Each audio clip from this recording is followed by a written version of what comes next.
बिस्मिल्लाहिर्रहमानिर्रहीम, अस्सलाम वालेकुम। Welcome to my YouTube channel easy learning. इसमें मैं आपको बेसिक टर्म्स जो है अलजेब्रा में इस्तेमाल होती हैं वो मैं आपसे डिस्कस करूँगी, लेकिन उससे पहले मैं आपको एक बात बता दूँ कि कुछ टर्म्स मैं ऑलरेडी अपनी पिछली वीडियो में डिस्कस कर चुकी हूँ। तो अगर किसी को वो बेसिक टर्म्स समझनी हो तो मैं डिस्क्रिप्शन बॉक्स में उस वीडियो का लिंक सेंड कर दूँगी, लिंक डाल दूँगी और आप लोग वहाँ से उसको देख सकते हैं। तो अगर आपको मेरी वीडियोस पसंद आती हैं तो आप चैनल को लाइक करना, सब्सक्राइब करना और शेयर करना मत भूलिएगा और बेल आइकन को क्लिक कर दीजिएगा। So let's get start. आज हम समझने जा रहे हैं जिन टर्म्स को जो अलजेब्रा में यूज़ होती हैं उनमें सबसे पहली जो टर्म है वो है वेरिएबल। वो मैंने प्रीवियस वीडियो में आपको वेरिएबल के हवाले से कहा था कि मैं नेक्स्ट वीडियो में आपको बताऊंगी। तो अब ये वो चीज़ है जो अलजेब्रा के अंदर यूज़ होती है, दैट इज़ वेरिएबल। वेरिएबल क्या है?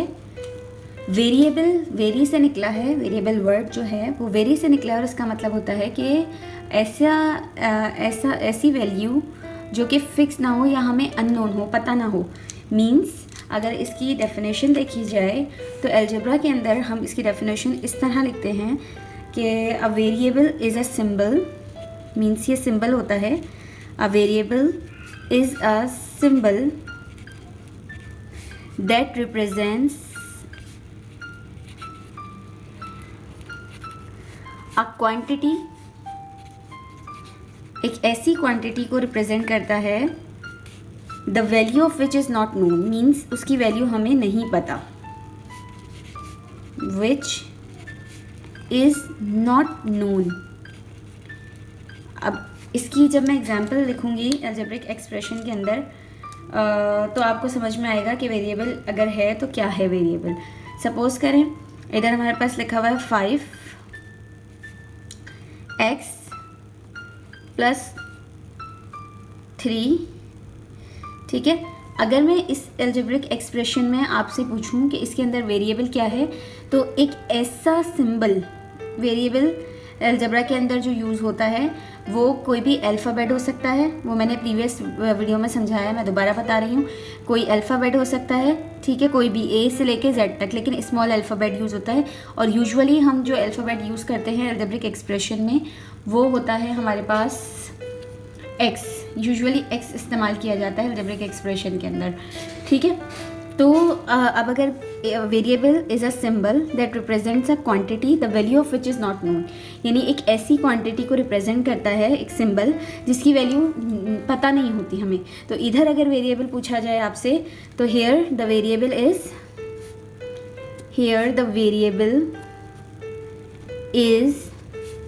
एक्स। यहाँ पे वेरिएबल क्या है? एक्स। वेरिएबल कोई भी हो सकता है, x y z a to z, कोई भी चीज़ हो सकती है जिसकी वैल्यू हमें ना पता हो। उसकी वैल्यू कोई भी हो सकती है, 1 हो सकती है, 2 हो सकती है, 3 हो सकती है, कुछ भी, कोई भी नंबर हो सकता है। तो इसको हम क्या कहते हैं? वेरिएबल कहते हैं। आ जाए दूसरी टर्म पे जो आज एक्सप्लेन करनी है। तो दूसरी टर्म हमारे पास है constant.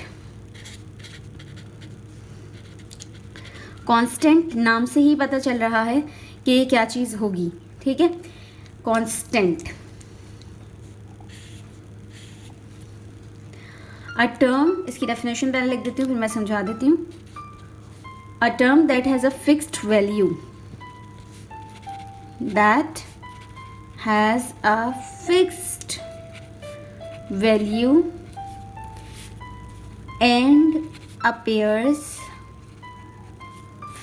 separately from a variable।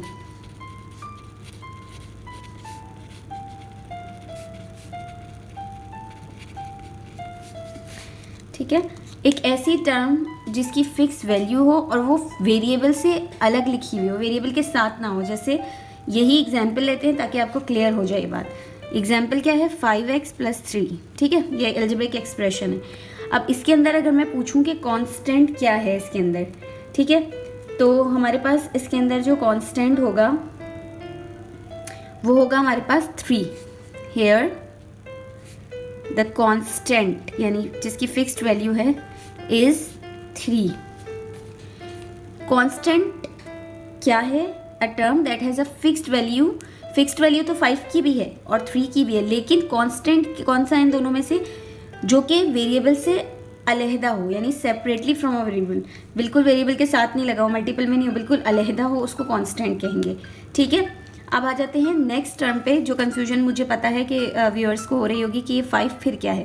तो उसके लिए हम जो टर्म यूज़ करते हैं वो है कोफिशिएंट। तो कोफिशिएंट और कांस्टेंट में जिन लोगों को प्रॉब्लम होती है वो प्रॉब्लम आज सॉल्व हो जाएगी, ताकि समझ में आ जाएगा अच्छी तरीके से, तो आगे आपको कोई भी मसला नहीं होगा। देखें, तीनों टर्म्स इसीलिए मैंने एक साथ समझा दी आज कि कोफिशिएंट अब क्या है। कोफिशिएंट की अगर हम डेफिनेशन लिखेंगे तो क्या लिखेंगे, द सिंबल और number appearing before the variable, यानी कि the symbol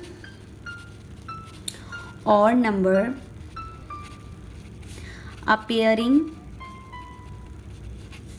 before the variable, यानी जो कि वेरिएबल से पहले हो,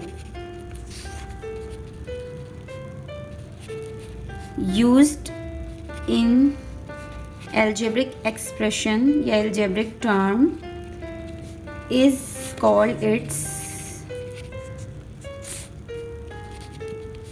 coefficient।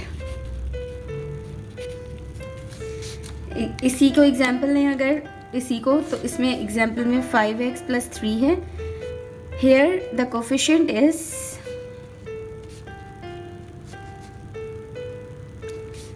कोफिशिएंट क्या है अब यहाँ पे 5, क्योंकि वो वेरिएबल से पहले इस्तेमाल हुआ है। तो ये 3 चीज़ें हैं हमारे पास जो कि हमें समझने की ज़रूरत है। अलजेब्रा को आगे सॉल्व जब हम करेंगे, सॉल्यूशंस तो करेंगे ही करेंगे, लेकिन उससे पहले जो जो टर्म्स समझ में आनी चाहिए वो प्रीवियस वीडियो में भी हैं, अब इस वीडियो में भी हैं। पहला वेरिएबल, ठीक है, दूसरा कांस्टेंट। वेरिएबल मीन्स जो कि वेरी करे, उसकी वैल्यू फिक्स ना हो, और वो कोई भी अल्फ़ाबेट या लेटर हो सकता है। कांस्टेंट जिसकी वैल्यू फिक्स हो, कोफिशिएंट जिसकी वैल्यू फिक्स हो। बट कांस्टेंट और कोफिशिएंट में क्या डिफरेंस है, कांस्टेंट वो होता है जो कि वेरिएबल से सेपरेट लिखा हो, अलग हो, वेरिएबल के साथ मल्टीपल में ना लिखा हुआ हो। और कोफिशिएंट क्या होता है, जो कि वेरिएबल से पहले लिखा हो, यानी मल्टीपल में उसके साथ अटैच हो, उसको कोफिशिएंट कहते हैं। ठीक है, हम और एग्जाम्पल्स भी देख लेते हैं ताकि समझ में आ जाए।